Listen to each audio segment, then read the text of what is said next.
Hello friends, welcome to your own channel daily stock. तो आज हम बात करने वाले हैं आदित्य बिरला ग्रुप की एक कंपनी के बारे में। उसका नाम है ग्रासिम इंडस्ट्रीज। तो उसमें इन्वेस्ट करना चाहिए या नहीं करना चाहिए, तो आप अगर पूरी वीडियो देखोगे तो आपको पता चल जाएगा। आगे बढ़ने से पहले अगर आपने हमारे चैनल को सब्सक्राइब नहीं किया हो तो आप हमारे चैनल को सब्सक्राइब ज़रूर कर दीजिएगा। अब हम कंपनी के बारे में बात करेंगे। ग्रासिम इंडस्ट्रीज बहुत सारे सेगमेंट्स में डिवाइडेड है। क्या क्या काम करती है वो? विस्कोस स्टेपल फाइबर बनाती है, wood pulp, cement, chemicals, textiles. तो मैं आपको बताऊंगी, ग्रासिम ने स्टार्ट किया था टेक्सटाइल मैन्युफैक्चरर से 1947। उसके बाद ये लीडिंग ग्लोबल प्लेयर बन गई है VSF, विस्कोस स्टेपल फाइबर। अब बहुत लोगों को ये नहीं पता होगा कि विस्कोस स्टेपल फाइबर है क्या। तो ये कॉटन पल्प और वुड पल्प से बनता है, जहाँ पे ये नेचुरल और बायोडिग्रेडेबल भी है। तो बायोडिग्रेडेबल मतलब ये एनवायरनमेंट के लिए बहुत ज़्यादा अच्छा है। उसके बाद जो लोग आजकल पब्लिक एनवायरनमेंट का बहुत ज़्यादा सोचने लग गई है, जहाँ पे गवर्नमेंट भी बहुत सारे स्टेप्स ले रही है। तो VSF एक ऐसा मटेरियल है। तो वो बनता कैसे, वो मैं अभी आपको बताऊंगी। वो फॉरेस्ट वुड, जो लकड़ियाँ होती है, वहाँ से वो पल्प में कन्वर्ट होता है। उसके बाद VSF बनता है। उसके बाद यार्न, फिर फैब्रिक, फिर वो गारमेंट में कन्वर्ट होता है और उसके बाद रिटेल इन्वेस्टर्स और जो भी है उन सबको सेल किया जाता है। तो यहाँ पे बात क्या आ रही है कि ये एनवायरनमेंट के लिए क्यों अच्छा है? क्योंकि ये बायोडिग्रेडेबल है। मतलब इजीली आप इसको ये कपड़े को आप ख़त्म कर सकते हो, जहाँ पे एनवायरनमेंट को भी कोई नुकसान नहीं होगा। और जो रिसर्च है उन्होंने भी बोला कि 2018 से 2024 तक इसकी जो डिमांड है वो बहुत ज़्यादा इंक्रीज़ होने वाली है। तो आप ये चीज़ से तो आप समझ सकते हो कि जो कंपनी में जो प्रोडक्ट्स बना रही है उसकी डिमांड कितनी ज़्यादा बढ़ने वाली है। उसके बाद ये लार्जेस्ट सीमेंट प्रोड्यूसर भी है। उसके बाद ये यहाँ पे लिखा नहीं है, लेकिन ये डाइवर्सिफाइड फाइनेंशियल सर्विसेज में भी काम करते हैं, जहाँ पे इनके अंडर में मतलब NBFC है, एसेट मैनेजमेंट कंपनीज है, लाइफ इंश्योरेंस है, तो इन सब का भी काम करता है। उसके बाद ये सीमेंट में लार्जेस्ट सीमेंट प्रोड्यूसर क्यों है इंडिया में? तो ये अल्ट्राटेक सीमेंट इसका सब्सिडरी कंपनी, जहाँ पे इनकी होल्डिंग है 57% ग्रासिम इंडस्ट्रीज होल्ड करती है। उसके बाद इनकी एक और सब्सिडरी आदित्य बिरला कैपिटल। तो अब हम बात करते हैं, फिर से हम आते हैं कि विस्कोस स्टेपल फाइबर, जो आगे इसकी डिमांड बहुत ज़्यादा बढ़ने वाली है, जहाँ पर इनके 4 फाइबर प्लांट्स है और एक पल्प प्लांट भी है। उसके बाद इनकी जो कैपेसिटी है 5,78,000 टन पर एनम। तो ये इनकी कैपेसिटी है। उसके बाद 29 मिलियन गारमेंट्स ये प्रोड्यूस करते हैं, जहाँ पे 30 मेजर ब्रांड्स को ये प्रमोट करते हैं। तो आप समझ सकते हैं इतना ज़्यादा तो ये कंपनी के बारे में खुद है। और मैं सिर्फ आपको इम्पॉर्टेंट चीज़ें बता रही हूँ, जिससे आप पता कर सकते हो कि ये कंपनी में कितना ज़्यादा ग्रोथ है और कंपनी जो प्रोडक्ट्स प्रोड्यूस कर रही है उसमें भी कितना ज़्यादा ग्रोथ है। जैसे कि हम सीमेंट के केमिकल्स के बारे में बात करेंगे, तो केमिकल में भी ये लार्जेस्ट केमिकल्स प्रोड्यूस करते हैं। मतलब जो बाकी जो केमिकल्स इंडस्ट्रीज है वो कम प्रोड्यूस करती है, वहाँ पे ये वाली जो इंडस्ट्री, वहाँ पे क्लोर एंड एल्कली करके जो केमिकल्स है वो बहुत ज़्यादा प्रोड्यूस करती है और सबसे लार्जेस्ट प्लेयर्स है इन इंडिया में। अब हम बात करेंगे फंडामेंटली, अब हम बात करेंगे कि कंपनी का मार्केट कैपिटलाइजेशन PE/PB रेशियोज के बारे में बात करेंगे। मार्केट कैपिटलाइजेशन आप देखोगे तो 57,569.68 करोड़ का इसका मार्केट कैपिटलाइजेशन है। ये एक लार्ज कैप कंपनी है। लार्ज कैप कंपनी होने के बावजूद भी इसकी जो ग्रोथ है ना, अभी भी बहुत ज़्यादा इसमें ग्रोथ दिख रही है। इसके प्रोडक्ट्स जो है वो इतने ज़्यादा अट्रैक्टिव है और लोग वो बहुत ज़्यादा प्रेफर कर रहे हैं। मेन बात ये है। फिर इसकी बुक प्राइस 1.53 है और उसके बाद जो बुक वैल्यू है वो 571.81 है। मतलब 571.81 का 1.53 टाइम्स अगर आप करोगे तो उसका आज का जो मार्केट शेयर प्राइस है वो आएगा। उसके बाद इसका पीई आप देख सकते हो 91.03 और इंडस्ट्री पीई 37.03। इंडस्ट्री पीई अगर आप कंपेयर करते हो तो बहुत ज़्यादा आपको महंगे भाव में, पूरा आपको ट्रिपल उतने भाव में आपको ये मिल रहा है शेयर। लेकिन बहुत सारी कंपनीज है जो महंगे भाव में आपको मिलेगी, क्योंकि वो कंपनी का मतलब कंपनी उस जगह स्टैंड करती है। ये कंपनी आपको महंगे भाव में मिलेगी और बहुत लोग ये महंगे भाव में भी खरीदते हैं कंपनी को, क्योंकि कंपनी में ग्रोथ भी इतना ज़्यादा है और इसके प्रोडक्ट्स भी बहुत ज़्यादा अच्छे हैं। डिविडेंड आपको देती है 0.46% 200%।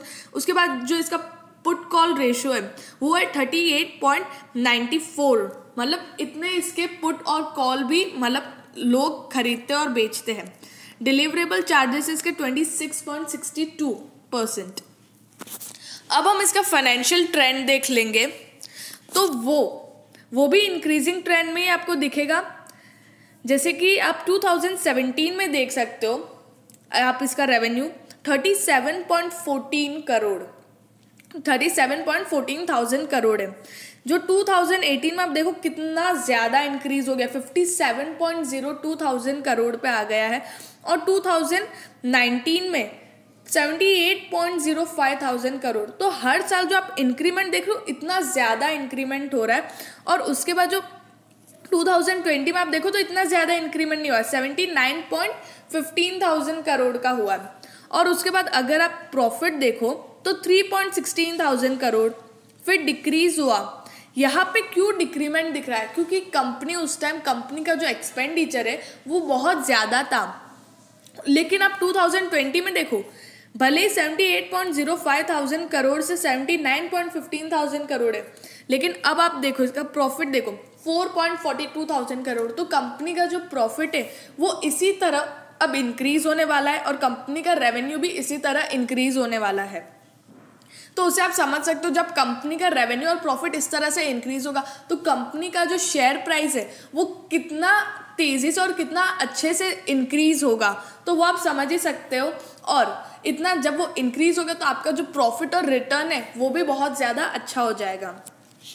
अब आप टोटल प्रमोटर होल्डिंग्स देखें तो प्रमोटर होल्डिंग्स ठीक है, इनकी प्रमोटर होल्डिंग खुद की 40.91% है। उसके बाद म्यूचुअल फंड होल्डिंग 6.84%, DIIs बहुत ज़्यादा अच्छी 20.26% और FIIs 12.54%, जहाँ पे अदर पार्टीज है 26.27%। तो प्रमोटर होल्डिंग्स ठीक है, इतनी ज़्यादा अट्रैक्टिव नहीं है, लेकिन DIIs और FIIs बहुत ज़्यादा अच्छे मतलब अच्छे परसेंटेज पे है। अब हम क्वार्टरली रिजल्ट्स देख लेंगे।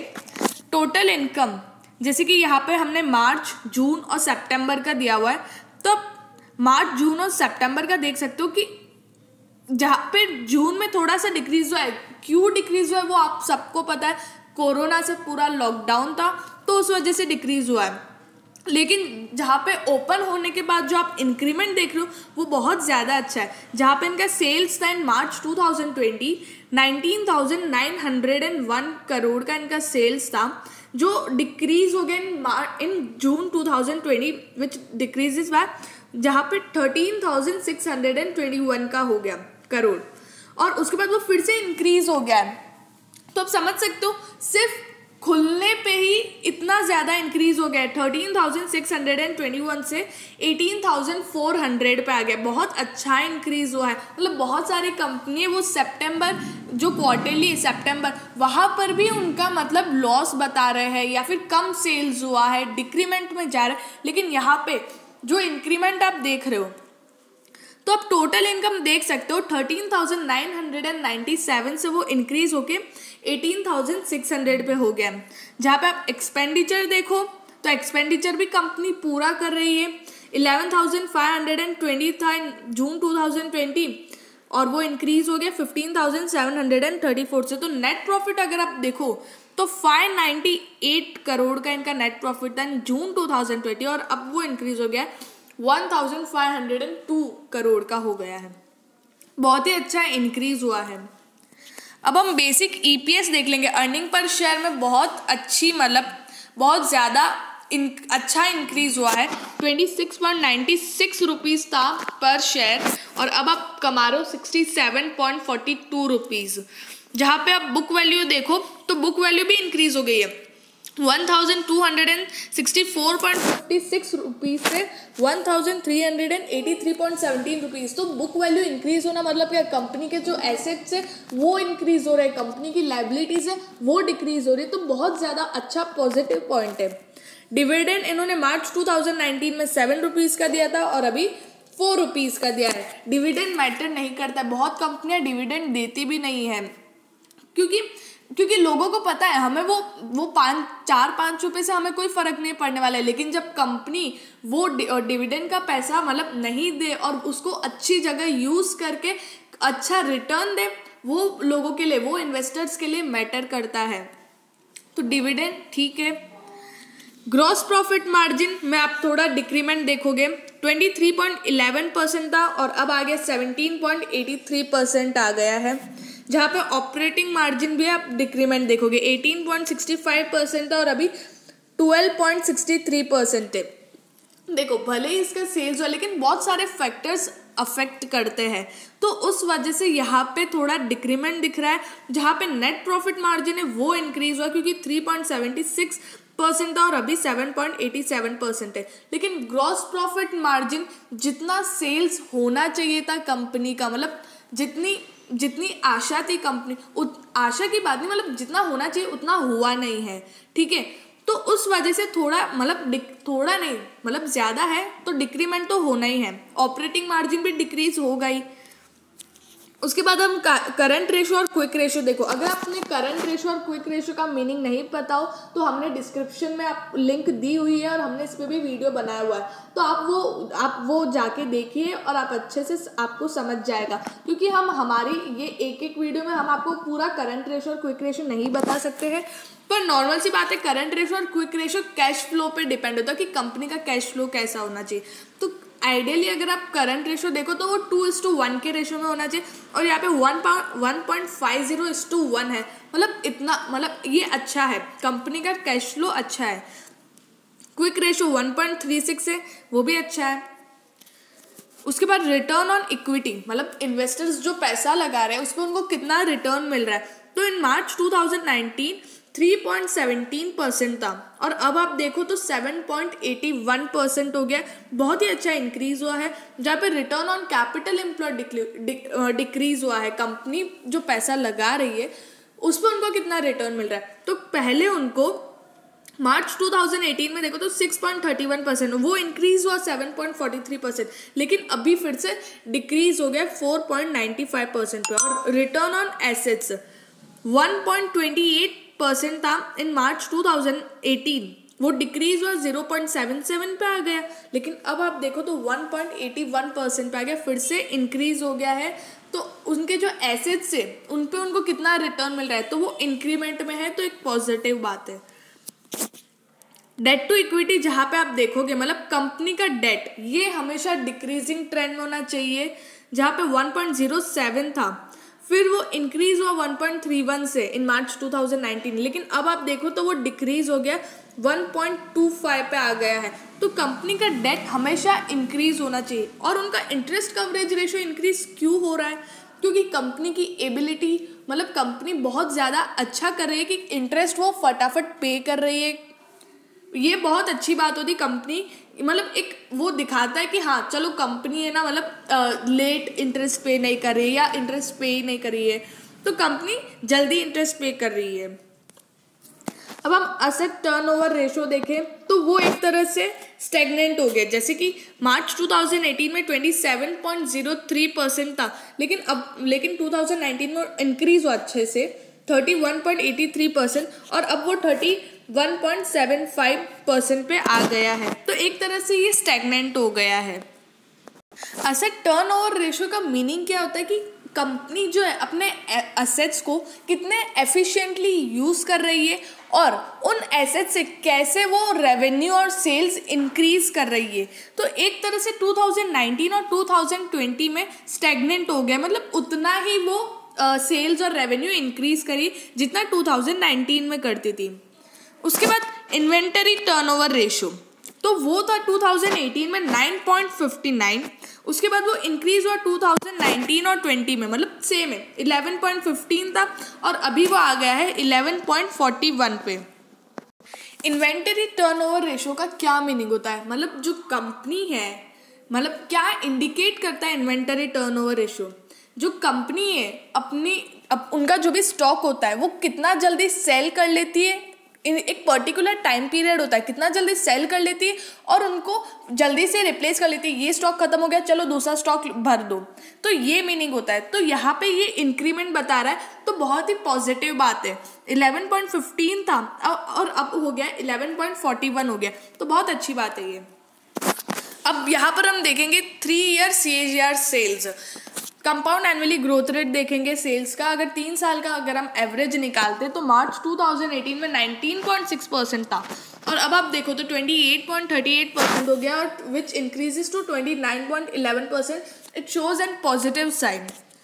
3 ईयर CAGR नेट प्रॉफिट अगर हम देखें तो 22.07 था, वो 22.07 बहुत अच्छी बात है 2018, लेकिन 2019 में नेगेटिव पे आ गया -5.57%। अगर आप निकालो 3 साल का एवरेज निकालो 2019 तो वो माइनस में आ गया, लेकिन 2020 में फिर से इंक्रीज हो गया है 14.11% पे आ गया है। बहुत ही पॉजिटिव और अच्छी बात है ये। अब हम नेट रेवेन्यू ग्राफ के थ्रू देखेंगे। 2018 में था 15,786 करोड़ का, उसके बाद 2019 में 20,550 करोड़ और 2020 में फिर से वो डिक्रीज हो गया थोड़ा सा 18,609 करोड़ का। अगर हम earning before interest and tax और डेप्रिसिएशन अमोर्टाइजेशन देखें तो 2018 में 3,542 करोड़ जो डिक्रीज हो रहा है 2020 में हो गया है वो 2,836 करोड़ पे आ गया। और प्रॉफिट बिफोर टैक्स देखें अगर हम तो 2,786, लेकिन वो डिक्रीजिंग में है 1,685 में आ गया है इन 2020 में। तो यहाँ पे आपको थोड़ा डिक्रीमेंट देखने को मिल रहा है, लेकिन अगर आप ओवरऑल देखो कंपनी की तो कंपनी में बहुत ज़्यादा ग्रोथ है। अगर हम नेक्स्ट स्लाइड में उनका देखें कि कहाँ से उनको कितनी इनकम आती है। सीमेंट सेक्टर है, जैसे कि सीमेंट सेक्टर है वो हम देखें तो वहाँ से उनको 42,125 करोड़ का आता है। उसके बाद फाइनेंशियल सर्विसेज से 16,706 करोड़, विस्कोस से आता है 9,237 करोड़, केमिकल सेक्टर से आता है 5,504 करोड़ और others and inter segment elimination देखे तो 4,053 करोड़ का आता है। लेकिन अगर आप देखोगे तो अभी आपको विस्कोस सेक्टर में बहुत ज़्यादा ग्रोथ दिख रही है, बहुत ज़्यादा इंक्रीज होने वाला है विस्कोस सेक्टर और उसका जो रेवेन्यू वो भी बहुत अच्छा इंक्रीज होगा। तो यहाँ पे आपको ग्रोथ दिख रही है, केमिकल सेक्टर में भी ग्रोथ दिख रही है क्योंकि ये एक लार्जेस्ट प्लेयर है, तो हो सकता है अभी इंक्रीज हो, लेकिन इतनी नहीं। लेकिन viscose sector, cement sector, financial services, ये जो सेक्टर्स है ये कभी नीचे नहीं आने वाले, ये हमेशा इंक्रीज होंगे। लोगों का जो लोग जो चीज़ें प्रेफर करते हैं और जहाँ पर भी इनका यूज़ आता है वो चीज़ कम नहीं होने वाली, वो चीज़ भी इंक्रीजिंग ट्रेंड में ही होगी। तो हो सकता है बहुत ज़्यादा अच्छा ग्रोथ हो इस कंपनी का, मुझे तो लगता है कि ये कंपनी में ग्रोथ होगा और अगर आप इसमें इन्वेस्ट करते हो तो आपको अच्छा रिटर्न और प्रॉफिट भी होगा। फिर भी आप अगर इन्वेस्ट करो और आपको प्रॉफिट हो, ऑब्वियसली प्रॉफिट तो होगा ही क्योंकि अभी जैसे मैं आपको आगे बताऊंगी कि कंपनी का भी करंटली शेयर प्राइस क्या है। जैसे करंटली है उसका शेयर प्राइस है 875.75 रुपीज़ उसका अभी करंट मार्केट प्राइस है, और जहाँ पे इसका 5 ईयर हाई अगर आप देखोगे तो वो है 1375। तो ये अपने 5 ईयर हाई से तो बहुत नीचे है, ठीक है, जहाँ पे आप अच्छा प्रॉफिट कमा के निकल सकते हो। लेकिन जब कंपनी अच्छी से ग्रोथ होती है और उसके प्रोडक्ट्स उसकी बहुत ज़्यादा डिमांड होती है तो कंपनी अपने 5 ईयर हाई को भी तोड़ के आगे निकलती है। तो ये कंपनी में भी वैसा हो सकता है। और ग्रासिम ऐसी कंपनी जो मार्केट में आती ही रहती, न्यूज़ में आती ही रहती कि आज ग्रासिम इंडस्ट्रीज़ का ये वो, तो जब और आजकल कैसा है ना, मतलब आजकल नहीं पहले से कैसा है कि कोई भी कंपनी न्यूज़ में आती है ना तो लोगों की नज़र उस पर जाती है, लोग बार बार वो चीज़ को देखते, तो लोगों को लगता है यार क्या है इस कंपनी के बारे में, क्या है, कैसा है, क्या चल रहा है, क्या इसमें इन्वेस्ट कर सकते हैं। बहुत सी कंपनियां मैंने ऐसी देखी जो न्यूज़ में आते आते मतलब लोग उसमें इन्वेस्ट करना, उसमें ट्रेड करना स्टार्ट कर देते हैं। तो ये कंपनी में भी मतलब बहुत अच्छा ग्रोथ हो सकता है और आपको अच्छा रिटर्न और प्रॉफिट मिल सकता है। और अगर आपको ऐसी कोई भी कंपनी का आप चाहते हो उस पर आपको एनालिसिस मिले तो आप है ना कमेंट सेक्शन में ज़रूर बताइएगा। और अगर आपको वीडियो अच्छी लगी तो please like and share and subscribe our channel.